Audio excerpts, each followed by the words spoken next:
Hi guys, my name is Conversations with Abby and welcome to my YouTube channel. If you are a returning subscriber, thank you so much. And if you are a new subscriber, click on the subscribe button.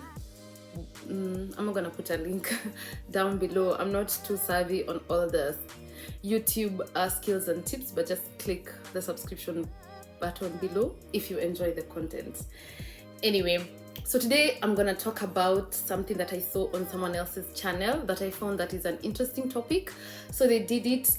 It was called Unpopular Opinions about the person was in marketing. So they did unpopular opinion about marketing. Yeah, so they did an unpopular opinion about marketing, but for me, I'm gonna generalize and have one on unpopular opinion about work because it's probably gonna be more relatable to everyone in every industry. And yeah, just as a heads up, I have a background in accounting, so most of my experience you can relate to that, but my pointers are probably applicable to everyone. So okay, so enjoy and let's start. So I guess, as you guys know, I've been working for the last 1,000,001 years. So I think over those 1,000,001 years, I have some unpopular opinion that I've gathered that I thought it's best to share. And I guess they differ depending on your experience in the work field. But I have some, and I'm gonna share them.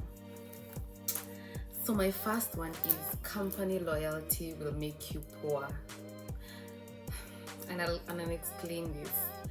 So based on how our career is set up, like if you started from an audit firm, you know that every year you move up, you get a promotion, and you so how audit is, it's a bit more transparent than under other industries, whereby you know what you need to do to get to a certain position within the next 1 year, and you also have visibility over the salary that you are going to be paid within those years. So you know, by year 3 I'm gonna be a senior and I'm gonna be paid this amount. By year 7 I'm gonna be a manager, I'm gonna be this amount. By year whatever, and then after like 10 years, then now I guess you start looking at partner promotions.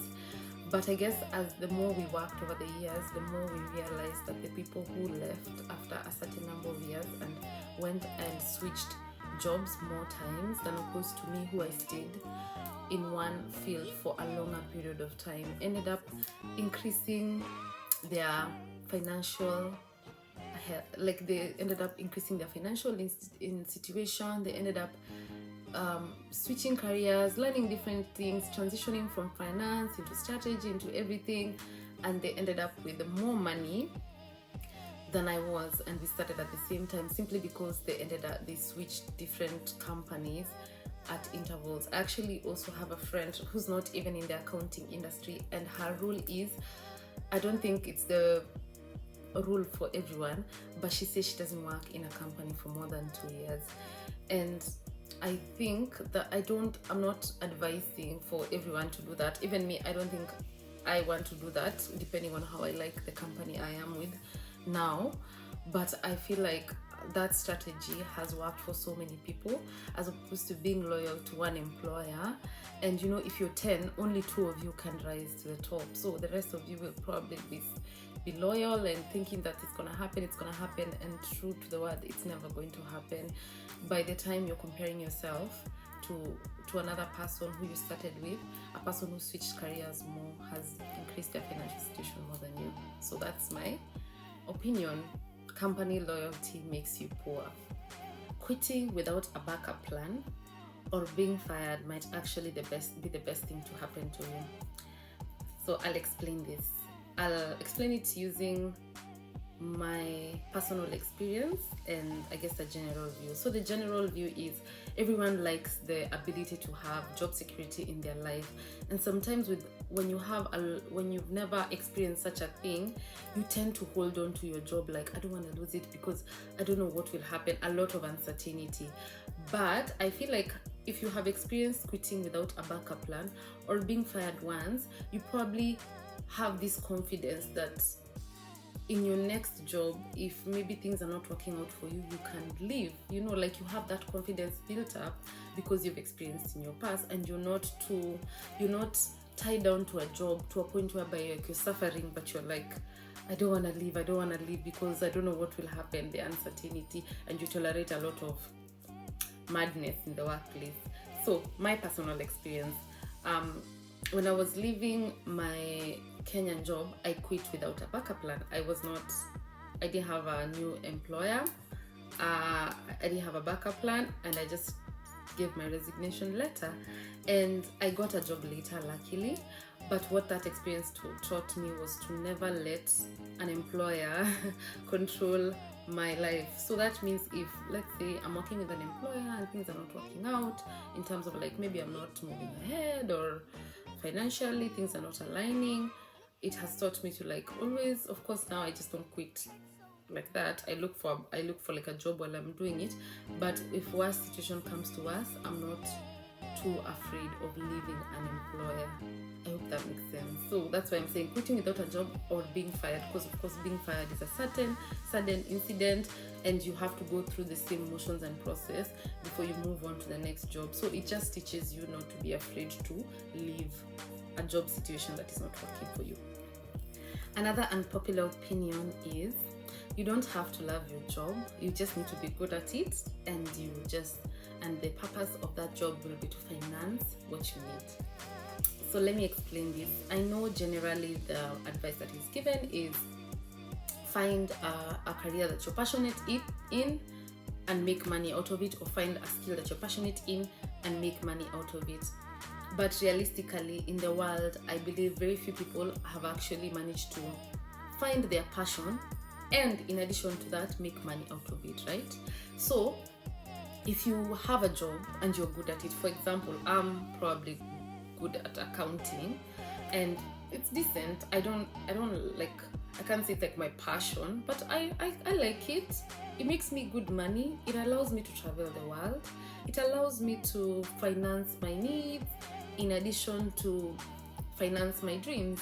So hence, I don't actually have to love and be passionate about my job. I just need to be good at it and I need to finance my life.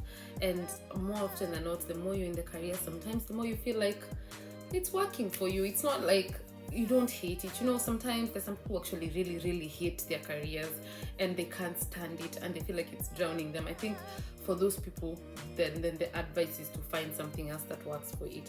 But generally, if you're okay with your career path, and it finances your need, it allows you to do so many things, I think the unpopular opinion is you don't actually have to love your job. And given the statistics of how many people have actually been able to turn their passion into a financial prosperity, my unpopular opinion is you don't have to love your job, you just need to be good at it, and it just needs to finance what you need. If it doesn't fit the criteria, then I guess you need to reevaluate, but that's my unpopular opinion. People actually like the structure of an 8 to 5 job. Some people just like to come into work, clock in, be told these are your tasks for the day, clock out at the end of the day and go home, work like that for the next 40 to 50 years, retire and call it a day.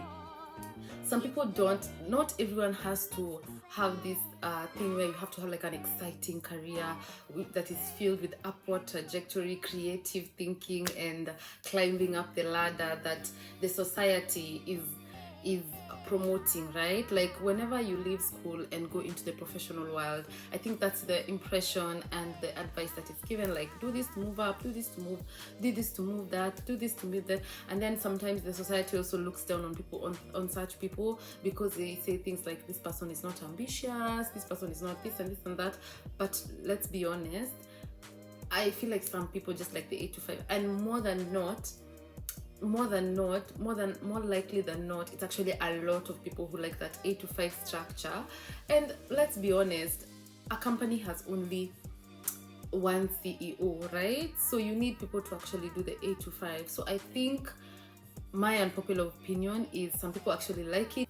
That's it from me, guys. I feel like most of my points have not been so positive. Maybe because the positive ones are more popular opinions, but guys, yeah, next time I'll try and do a positive video. Thank you for watching. Let me know if you have any comments or any other unpopular opinions. But thank you for watching and have a good day, and feel free to comment, like, and come back. Bye.